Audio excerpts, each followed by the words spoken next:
Mais avant de commencer, s'il vous plaît, n'oubliez pas de vous abonner et activer la cloche de notification pour ne pas manquer nos prochaines publications. Top, c'est parti!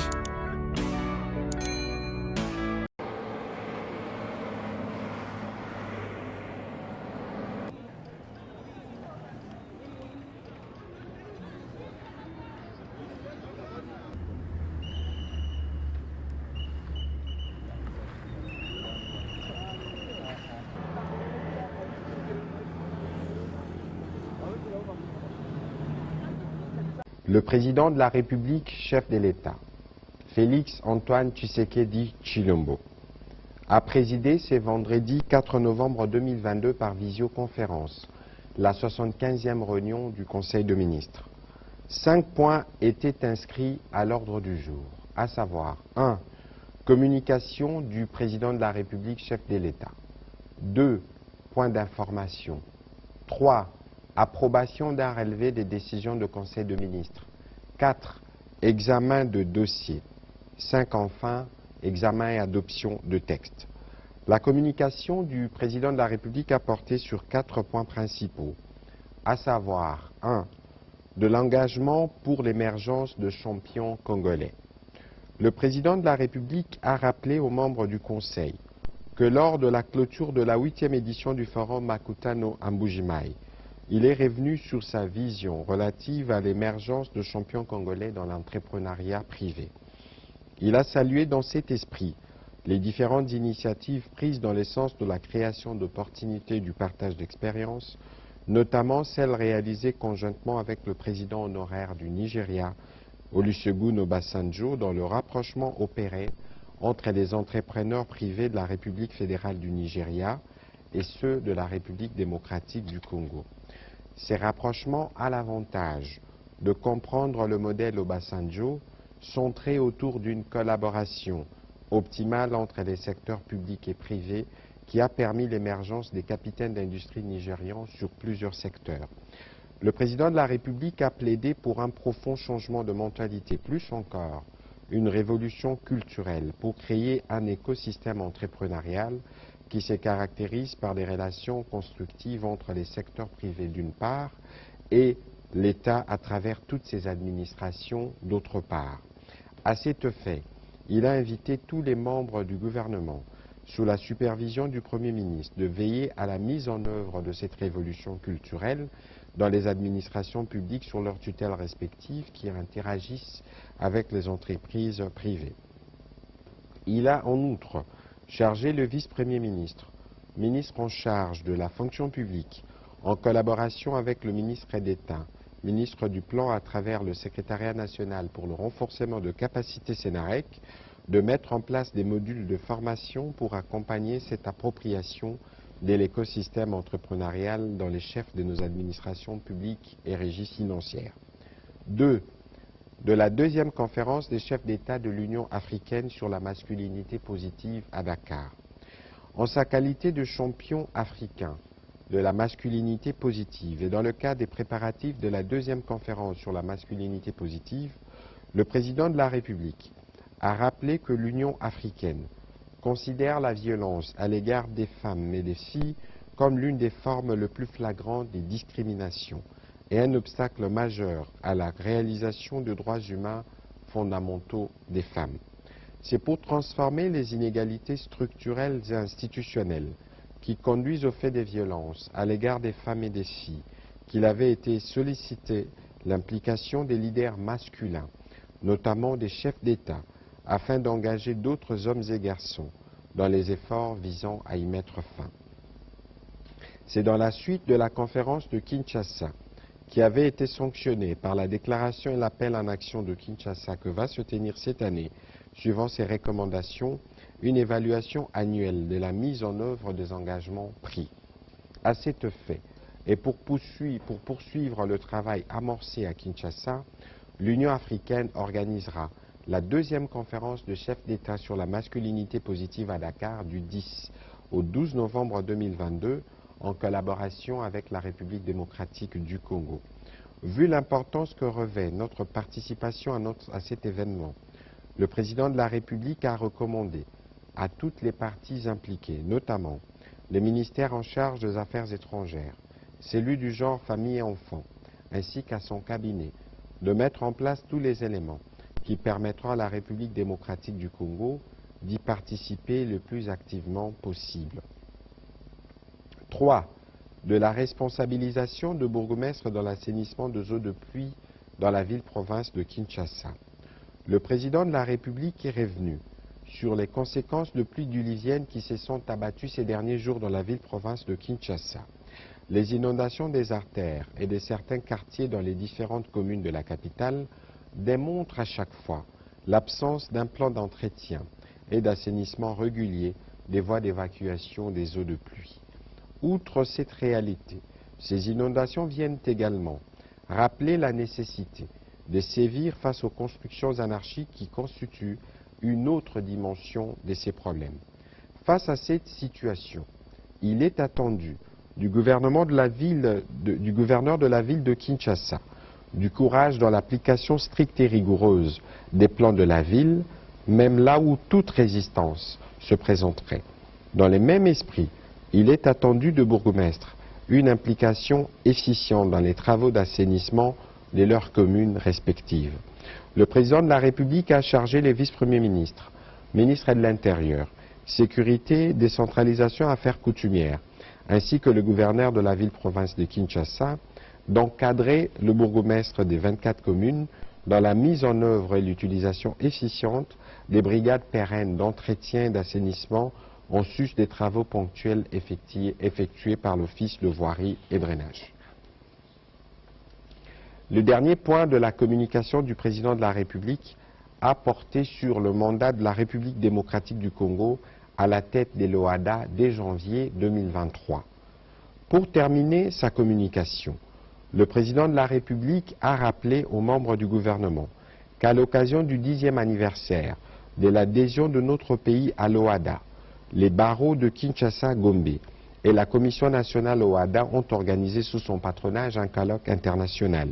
Cette célébration augurait le rôle que la République démocratique du Congo va jouer dans les prochains jours, à savoir la présidence de la conférence des chefs d'État et des gouvernements, la plus haute institution de l'OHADA dont elle recevra les flambeaux de la République du Niger dès janvier 2023. À cet effet, le président de la République a tenu à ce que notre pays assume pleinement sa mandature et qu'il contribue efficacement par son implication à relever les défis de cette organisation. Il a invité la ministre d'État, ministre de la Justice et garde des Sceaux, ainsi que le ministre des Finances, tous deux membres du Conseil de ministres de l'OHADA, à une étroite collaboration afin de soutenir le programme d'action de cette mandature. À la suite du président de la République, le Premier ministre chef du gouvernement s'est focalisé sur 3 points principaux. Dans un premier temps, il a, au nom du gouvernement, réitéré le soutien de ces derniers au président de la République, chef de l'État, commandant suprême de forces armées de la République démocratique du Congo et de la police nationale congolaise, au lendemain de son important message à la nation, dans ses inlançables efforts de rétablir la paix et l'autorité de l'État sur l'ensemble du territoire national. Il a également renouvelé l'engagement du gouvernement de mettre à la disposition de nos forces de défense et de sécurité toutes les ressources nécessaires en vue de leur accomplissement dans leur noble mission. C'est le moment également de saluer la bravoure et la détermination de nos soldats actuellement engagés au front pour la défense de la patrie et la sécurisation de nos populations. À tous les compatriotes, aux familles victimes des exactions de cette barbarie, le Premier ministre a rassuré du soutien et de la compassion du gouvernement de la République. C'est pour cette raison qu'il a dépêché une mission humanitaire dans cette partie du territoire national pour exprimer cette solidarité nationale. Il a aussi souligné le fait que dans le projet de loi des finances de l'exercice 2023, présenté et défendu devant la représentation nationale, le gouvernement a alloué 10,4% du budget global au secteur de la défense et de la sécurité, ce qui représente un accroissement de plus de 300% comparé au budget précédent.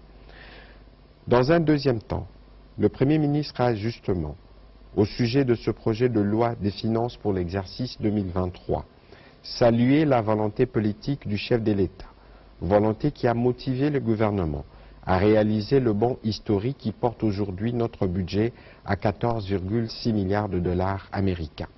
Ces projets du budget confirment effectivement les prédictions du chef de l'État et démontrent clairement un accroissement dans la prise en compte de plusieurs préoccupations de nos populations, notamment dans les secteurs sociaux.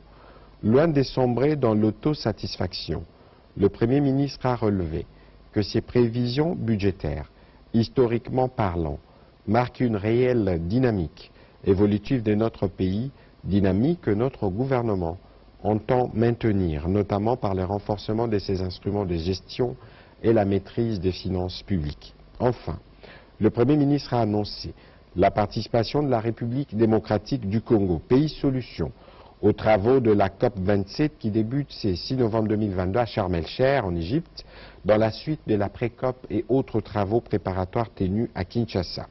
Durant ces travaux, notre pays compte défendre ses positions, notamment pour réclamer ce qui est dû par les pays pollueurs.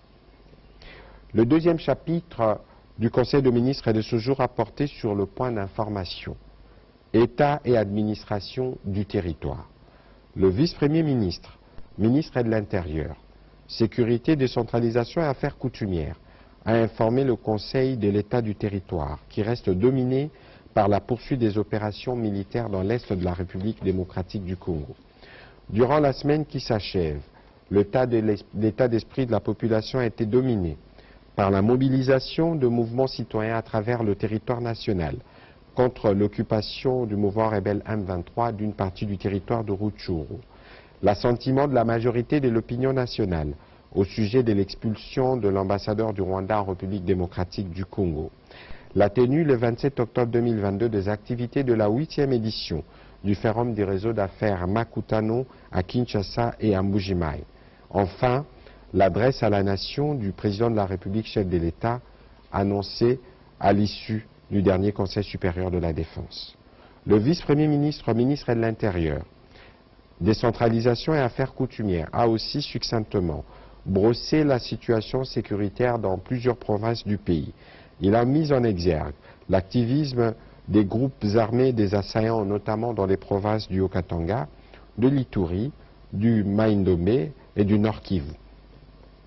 Il a également, pour conclure, fait mention de quelques cas de sinistres déplorés à Kindu dans le Maniema et à Kamina dans le Haut-Lomami. Il a terminé par faire état de la situation aux frontières qui reste marquée par les retours de plusieurs compatriotes de l'Angola et de la Zambie.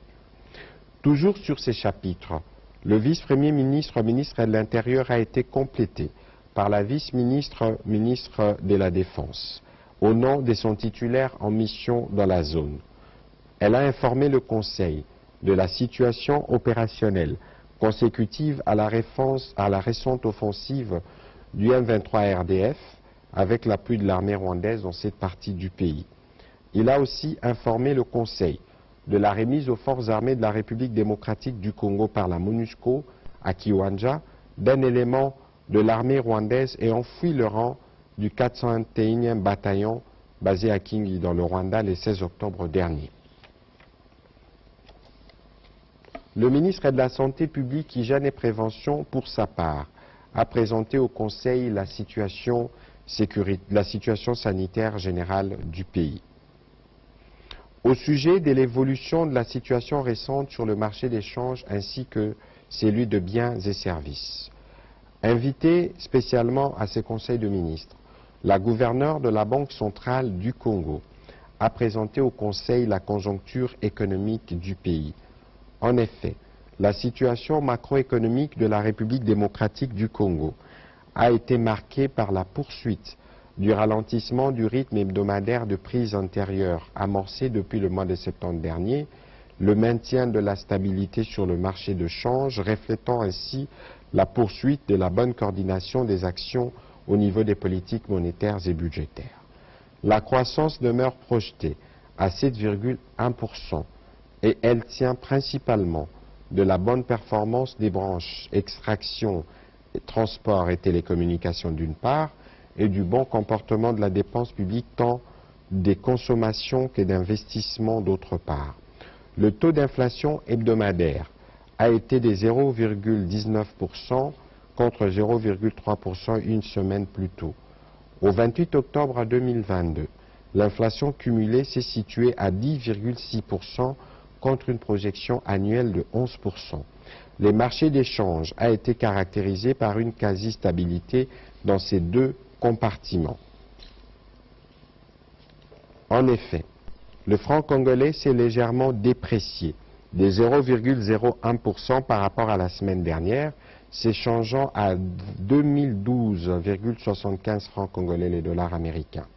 Au marché parallèle, la monnaie nationale s'est appréciée de 0,13%, portant le cours vendeur à 2094 francs congolais. Toutefois, l'économie congolaise reste exposée aux facteurs de risques externes tels que les effets de la guerre russo-ukrainienne et la persistance de poussées inflationnistes dans la zone euro, et les risques internes tiennent notamment de l'augmentation potentielle de la demande intérieure en relation avec les festivités de fin d'année. Pour y faire face, la gouverneure de la Banque centrale a recommandé le maintien du pacte de stabilité entre le gouvernement et son institution, les suivis rapprochés des facteurs de surliquidité par la Banque centrale du Congo, la poursuite de la surveillance des facteurs de liquidité bancaire au niveau de la Banque centrale. Le Conseil a pris acte de cette note d'information. Rapport intérimaire sur le processus de mise à la retraite et quelques mesures conservatoires relatives à la maîtrise des effectifs et la masse salariale des agents de carrière et des services publics de l'État. Le vice-premier ministre, ministre de la fonction publique, a dressé à l'attention du Conseil l'état des lieux de la première vague de mise à la retraite et les perspectives de la deuxième vague, les mesures d'encadrement en faveur des agents retraités, ainsi que quelques mesures conservatoires relatives à la maîtrise des effectifs et de la masse salariale des agents de carrière service public de l'État. En exécution des instructions du président de la République, chef de l'État, et des orientations du Conseil de ministres, il a indiqué que conformément au plan quinquennal, un effectif d'au moins 10 000 agents est programmé pour un départ en deux vagues avant fin 2022. La première vague de retraite a concerné 4 406 agents dont les actes juridiques ont été signés et notifiés.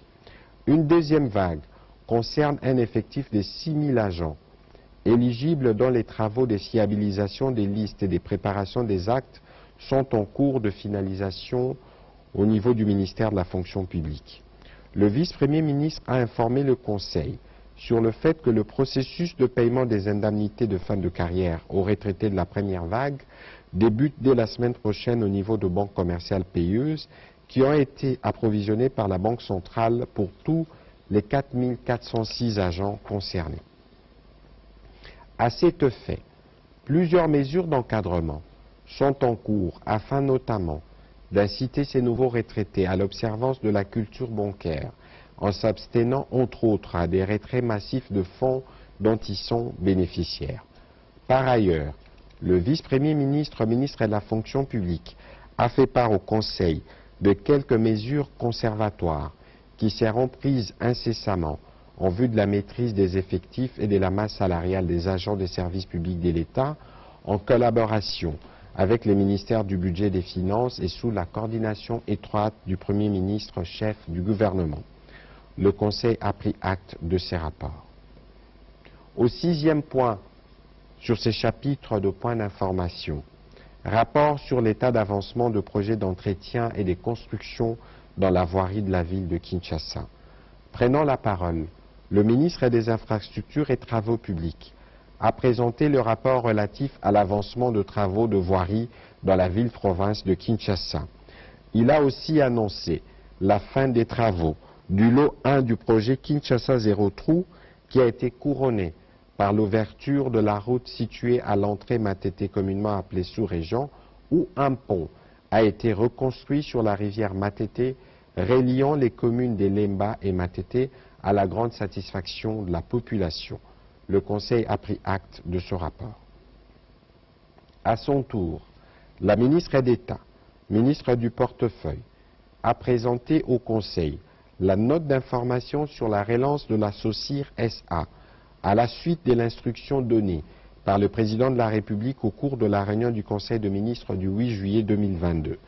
La ministre d'État a signalé que la réflexion sur cette relance a bénéficié de l'apport de plusieurs ministères concernés qui ont fait partie de la Commission. Au terme des travaux de la dite Commission, certaines actions à mener ont été préparées. Il s'agit notamment de l'élaboration de termes de référence de la mission, de l'organisation d'une mission à Mwanda par une équipe restreinte, de la constitution de 2 sous-commissions pour étudier les 2 thématiques chargées de traiter respectivement des questions suivantes: la relance des activités du raffinage à la SOCIR, la production des émulsions des bitumes, la production des bitumes à partir de sable bitumé de Mavuma, moyennant des investissements en équipements appropriés et l'élaboration d'un chronogramme.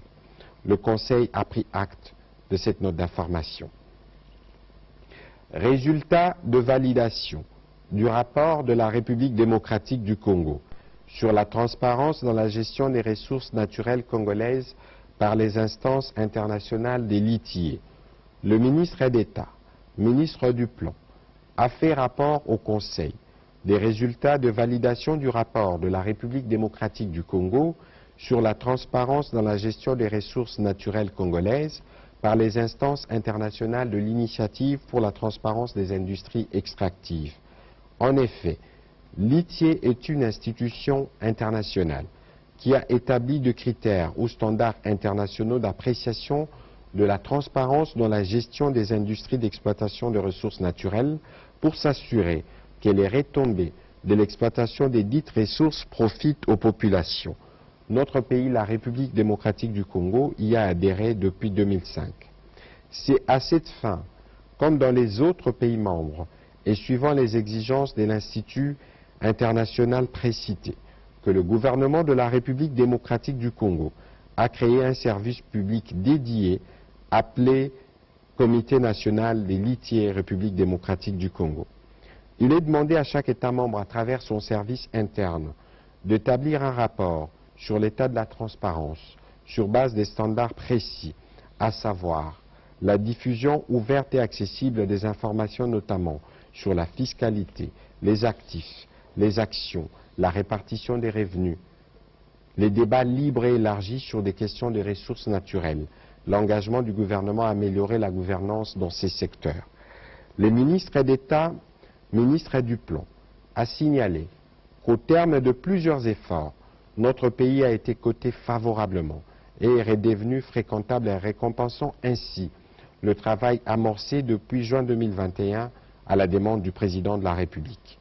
L'avantage d'une bonne cotation au niveau international indique que le pays concerné lutte contre la corruption, améliore les climats des affaires, redistribue les revenus aux populations pour l'amélioration de ses conditions de vie. Autrement dit, le pays est attractif et fréquentable.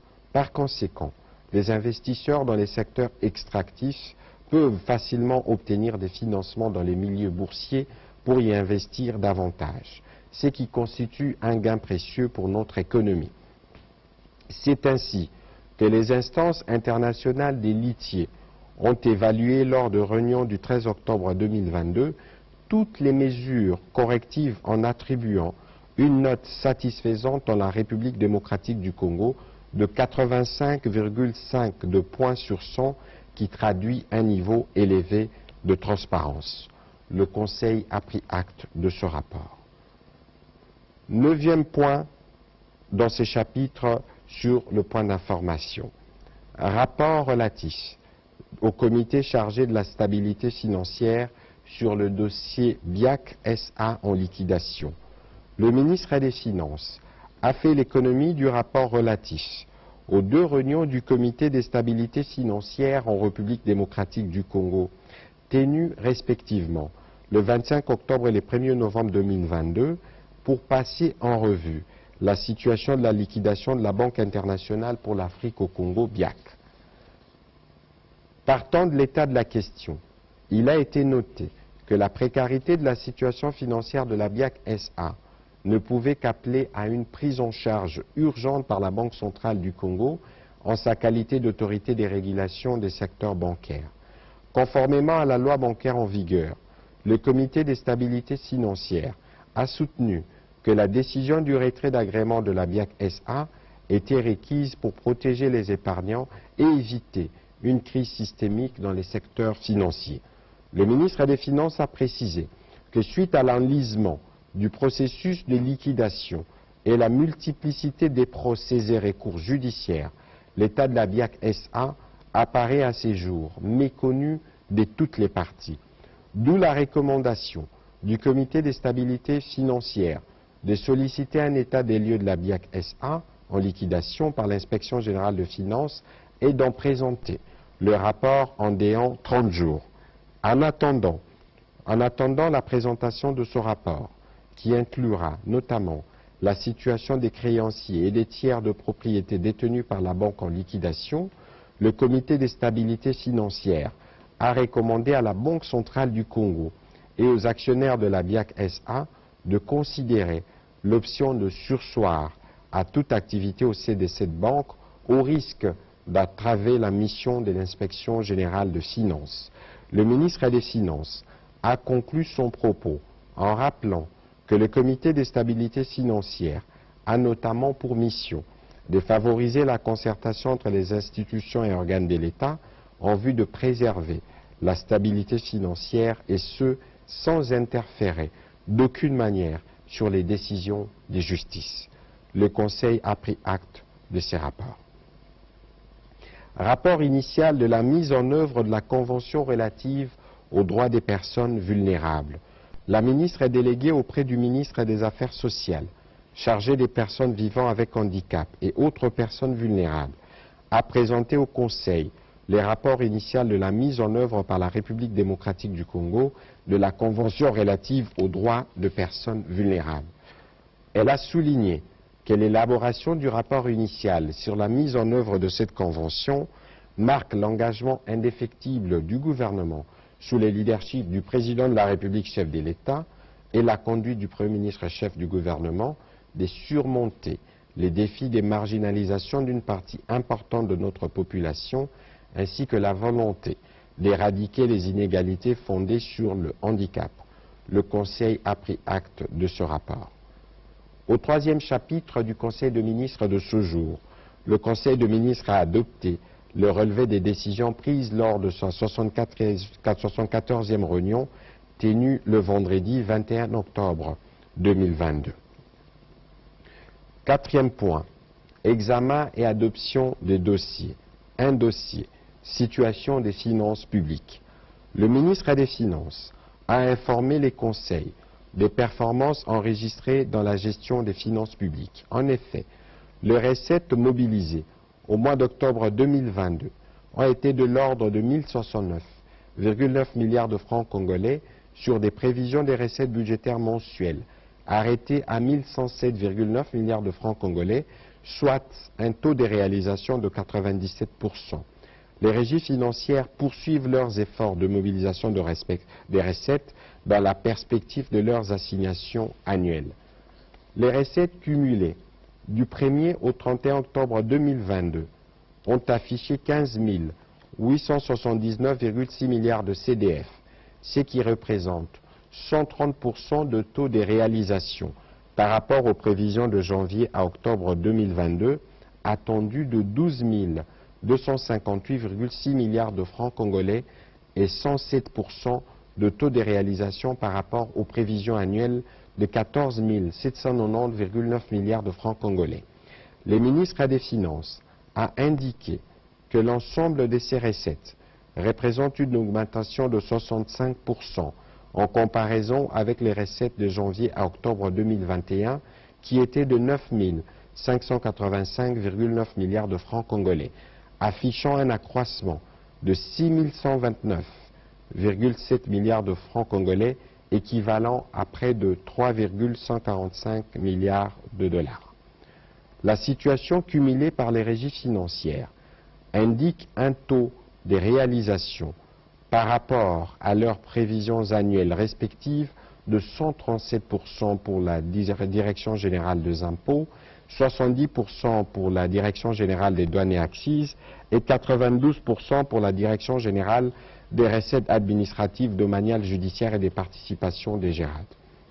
En ce qui concerne les dépenses, elles ont été marquées entre autres par des dépenses au titre de pertes et manques à gagner aux sociétés pétrolières, payées ces mois à 42,3 millions de dollars, représentant au total depuis le début de l'année une somme de 426,5 millions de dollars américains.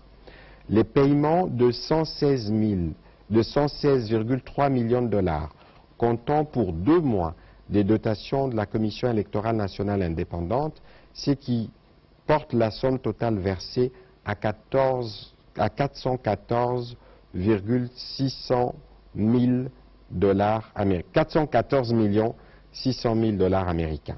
Les dépenses sécuritaires impérieuses ont aussi occupé une part importante dans les dépenses de ces mois. La trésorerie de l'État présente un solde déficitaire mensuel provisoire de 1044 milliards de francs congolais à fin octobre 2022, qui a été entièrement comblé par les marges de trésorerie ainsi que le bon du Trésor. En cumul annuel, il se dégage donc un excédent des 134 milliards de francs congolais. Abordant un autre chapitre, le ministre des Finances a informé les conseils des conclusions de la mission du département Afrique du Fonds monétaire international qui s'est déroulée à Kinshasa du 18 octobre au 2 novembre 2022 dans le cadre de l'évaluation de la 3e revue du programme économique du gouvernement soutenu par la facilité élargie de crédit. Ainsi, le FMI a salué la résilience de l'économie congolaise dans un contexte difficile, tant au niveau international que national, et certifié les performances macroéconomiques réalisées par le gouvernement, particulièrement dans les domaines de la mobilisation des recettes domestiques, avec une super performance de 3,7% du PIB. Il a noté que ces recettes supplémentaires ont plus servi aux dépenses sécuritaires, aux subventions des prix de carburant ainsi qu'au renforcement des investissements. Le FMI a également alerté sur les perspectives moins bonnes en 2023 en raison de la baisse projetée de produits minerais exportés par la République démocratique du Congo, moins 15%, de la hausse des prix de produits énergétiques et alimentaires et de l'escalade du conflit armé à l'est de la République démocratique du Congo. Et ce, dans un contexte mondial incertain à cause de la fragilité de notre économie à de tels chocs. Des recommandations ont été formulées et les échanges se poursuivent en vue de parvenir à un accord au niveau des services pour la conclusion de la 3e revue. Après débat et délibération, ce dossier a été adopté par le Conseil. Dernier point inscrit à l'ordre du jour du Conseil de ministres de ce jour, portant sur l'examen et l'adoption des deux projets de texte. 1. Projet de décret modifiant les décrets numéro 15/038 du 14 décembre 2015 portant fixation des rémunérations et autres avantages en faveur des administrateurs civils. Le vice-premier ministre, ministre de la fonction publique, a présenté au Conseil le projet des décrets modifiant les décrets numéro 15/038 du 14 décembre 2015 portant fixation des rémunérations et autres avantages en faveur des administrateurs civils. Il a indiqué au Conseil qu'à ces jours, notre administration dispose de 644 administrateurs civils, essentiellement des énarques, pour lesquels le gouvernement avait mis à disposition des traitements initiaux et des primes en 2015 et qui, du fait de la dépréciation du taux d'échange durant les 5 dernières années, a fait que leur pouvoir d'achat puisse fortement s'amenuiser. Le dit projet de décret a donc pour but la régularisation de la situation pécuniaire de ces jeunes recrutés dans le cadre du programme de réforme et du rajeunissement compétitif et qualitatif de l'administration publique. Après débat et délibération, ce projet de décret a été adopté. 2. Projet de loi portant prorogation de l'état de siège. La ministre d'État, ministre de la Justice et garde des Sceaux, a présenté à l'attention du Conseil le projet de loi autorisant la prorogation de l'état de siège dans les provinces de l'Ituri et du Nord Kivu pour une période de 15 jours prenant cours le 17 novembre 2022. Après débat et délibération, ce projet de loi a été adopté.